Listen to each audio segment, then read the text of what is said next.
Have you ever had one of those WTFs with God where you're like, really, God? Like, this is really what's happening? Well, I'm here to show you guys our history, and I've been trying to teach people how to use the websites and stuff to look up your history and place it all together. I've also been using known places of historical record keeping, shall we say, like the library in Denver, which I'm going to show you that is no longer possible.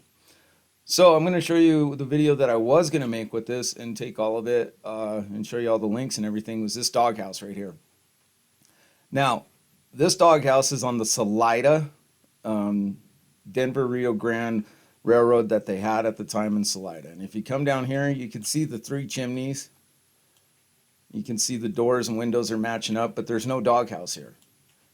And the other thing is the hotel. I believe it's the Monte Cristo Hotel, and it wasn't built till 18. No, I have to look that one up. And anyway, so we have a marker in time. So it was 1883, as I believe, when it was finished. So we have a marker in time. So this is past 81 because they got the building built for the train depot, and the train came into Salida in 1880. Okay, so let's look at really the what I stepped into. And you guys, this is what scares me because this is what I did last time, and it wreaked havoc on my life. So if you come into here, into my drive, this is I saved every picture that I could. And this is that hotel that they have on there, the Monte Cristo. So I was right. And then you could see the train depot in the back, and you could see that they built a doghouse. And you can see this building, and they built a fence in front of this. So I'm going to show you time lapse that more time has passed in Colorado than what they've told us. So I'm going with we were conquered long before, and I really wasn't 100% sure that what I went through last time that what I went through, and now I know exactly what I went through. Is yeah, it was absolutely well. Let me just say who I went up against, and as I explain this, you're hopefully going to understand that. So when I was in the Denver library, these are all the links that I had to show all the pictures. And I went over this in my other videos where I kind of highlighted these. You could come down to any one of these and let's see here. And you could go into the page. Well, Denver's completely wiped that out. So if that's not suspicious at all, I don't know what is. And then the second one is right here, this picture, and this is from the library network, and this is Salida, 1883. So we can see the doghouse and the bridge, and we can see that fence that they built in front of the hotel. So this is 1883. You'll notice the tree is gone, and the island's a little more receded into the river where it's not as shown as much. And so as I was going through this, and I realized I know what I stumbled into, and I know people probably are going to say, "Ah, whatever, whatever." There's no way. Well, let me help you to understand what I stumbled into. All right, so this was what I was originally doing, was taking the video because as I watched this and now I know my history. And I want to share it with everybody that's an American patriot. And I also want to share everyone that's a patriot of their country from their world, because this is bigger than just the United States. This involves the whole world. They've lied, deceived us, and cheated us. And I'm going to show you who's responsible for it. And what I used was these videos to help me make my case. Plus, I used the Denver Library, which I showed you guys that. That is no longer, that is off limits. And if you think that it just applies to, yeah, they took it all down because I had covered everything and I knew that they were going to do that. That's why I put all the links in here. So if anyone could do a rollback in time with the computers, we'll be able to prove this. Because this is something they're definitely wanting to hide. You don't think so? I'm telling you right now, especially when I prove the time history thing. And if you think Denver is the only one that is part of the Illuminati, you're mistaken. So if you don't think that this is all connected and none of this matters, it's huge. You guys, when you step into the world and understand who the players are and the kingdoms that have been lost, you'll take part in it now, because now you're going to understand history. If you follow me and I show you how to look through history and critically make you think, like, how did they do this and where did they get the materials, money, time, and energy? And I go through that. But listen to what they say here. 13 is always tied to their number system. 31, 33, it's always tied to their number system. So listen real carefully to what he said. Unlike cities back in the Midwest or back east, Pueblo is micro-segregated. So if you were Italian, you might be comfortable living in the 1100 block of Elm, but in the 1300 block of Elm, you might have Greek residents. Okay, so he said 1300 block might have Greek residents, and if you look back here, it looks like a Roman style building. And that's where they make fun of us because our architect is same all over the world. And at first I thought this was a Roman building in Pueblo, but it's actually the Mineral Palace when you get a better look at it. But this is what they do. They try to, yeah, the wealthy have left their landmark on Pueblo, Denver, Colorado Springs. Groups that are coming from actually first kind of Northern Europe and then Eastern Europe. Okay, so you to hear that just for the migrant. And one of the things I was watching when they said that the wealthy found sufficient ways to leave a mark in Pueblo, Colorado. And if you don't think that this is all tied together, you're sadly mistaken. Very sadly mistaken. I don't know how to make any more of these videos than the way I do, but I'm just going to keep making them now the way I do. I can't use the links anymore for the historical records. So to prove my case that I haven't altered or tampered with history and the photographs that are being presented to you, I got them directly off the Denver Library, and I have all the links to prove it. So if you think that they're not trying to hide something, you're gladly mistaken on this. Very, very mistaken on this. So if you can,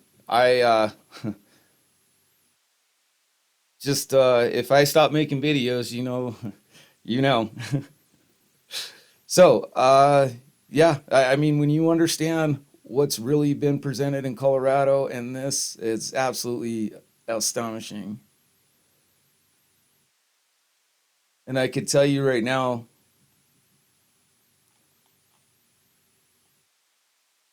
that I found one of these in Pueblo. So if you like it, share it, subscribe it. I mean, I don't know what else to do other than just to show you guys, like, absolutely there is no way. So let's go through it and we'll finish this video of Salida, and then I'm going to work on my other videos and try to get those out. But it's absolutely, once you figure it out, you're going to be pissed. And hopefully I'm around long enough to teach you guys, to show you what has really transpired. You know, and a patriot is somebody that loves their country. I grew up in Colorado. I've been all over this place. I love Colorado. I think it's one of the most beautiful states I could ever have grown up in. But now when I realize, I look back at what it really was, there's some demonic forces here for sure. If you lived here, you'll know. Okay, so normally I was always trying to push you guys to go to the website to find the original photographs so that way you can see them. So what I've tried to do is put everything I can to prove my case that we've been here longer than anyone has thought. And I'll tell you why. Salida didn't get the railroad until 1880, and the closest, oldest sunborn map, and I believe that these were used for something else, but these are very, very detailed, and they go into, and I think this one is 86. This one is 88. So if we look at it, and this is only partial, these ain't fully complete. They split these up to prove or use their timeline. And remember, Salida was changed from Arkansas Valley City to Salida. And if you go through these, 1886, yes, this one, 1886. And if you come in here, you can see the water mains for the water to be distributed, local city plumbing. And then you have to, it's a 6-inch water pipe up in Salida, Colorado, with a population of, at the time, what, 2,000 people maybe? And that's a 6-inch water pipe feeding Main Street. So they knew, and they built this accordingly, that they were going to have this mass influx of people. And yet they tell you in the stories, and this is where you have to come to read this and understand it, because I can go over it a million ways with you, but until you understand what I'm trying to, slide. And this is where you'll go. This is what you'll get. You go into here. We'll go into Salida, Colorado. And if you come down here, here's a list of Salida. Like, they had 2 fires. One was in 1880 and one was in 1883, I believe. And then the other one was the Monte Cristo was the only wood building that they allowed to stay after everything caught on fire, and they decided to go to brick. And then the other question I want to ask you is, if this fire happened in 86 or 83 and 80, and they said it burned down, and I show you pictures of the original town. So let's go back into Salida Drive, and we'll do time to point out the the picture.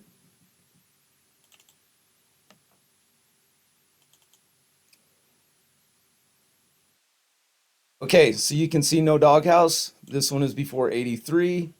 The hotel was built in 83, and you can see that the tree is gone and the doghouse is new. And if we go over to this one, it's showing the same one just reversed so you guys could see it. Now this one, it's showing the earlier, and this one, if you zoom in, you can see no doghouse on the Salida train depot. So this was put in before, and then if you watch, all these buildings come and go, and it's all within record time. Remember, we're only dealing with 20 years. 1880, when they got the railroad, because until then, they weren't moving anything up that mountain. Everything was going to be made from what they had available. And I'm telling you that right now. There's no way they could have took mass loads of lumber, brick, until they either had a brick plant, got the train, or had a mill to make all the wood. So yeah, when you see this, you're really going to flip out. Okay, I could show you once again. We're going to go through these kind of quick. And let's see. Was there 2 windows in that last one or 3? Man, let's go back. So there's 3 windows. I want you guys to remember that. Those 3 windows right there. And like I said, how many times are you going to change this in 20 years? Okay, so here we go. There's the original. You can see the 3 windows right there. And you can see that the hotel is there. Now they built a wood building in front of it. More people have gathered in. And you look at this one, it's an upper of the 3 windows again, showing you the displacement between time. Okay, here's another one. And this is showing the progression of city. And the doghouse hasn't changed a lot, except for it is lowered. This one, it goes all the way up to the top of the roof, and then on this one, it doesn't. It meets halfway down. You can see it right there. All right, so let's see here. We got the doghouse again.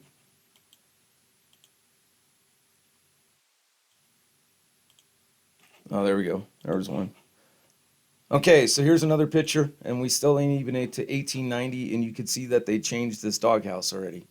So this doghouse, like I said, within 20 years, how many times would you remodel this doghouse on top of a roof on a train station? Then they came back and built a bigger one. Let's see if we got some more.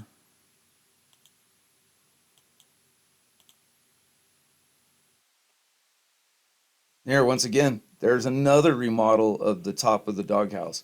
Unfortunately, I was hoping you guys would download all these and have them available so that way you could look at these, blow them up, and be as clear as possible because you got to cut them from the original source. But that's where that's at. I mean, you guys either follow, help, subscribe, or this story and this what we discovered is dead. It's not going anywhere along with me.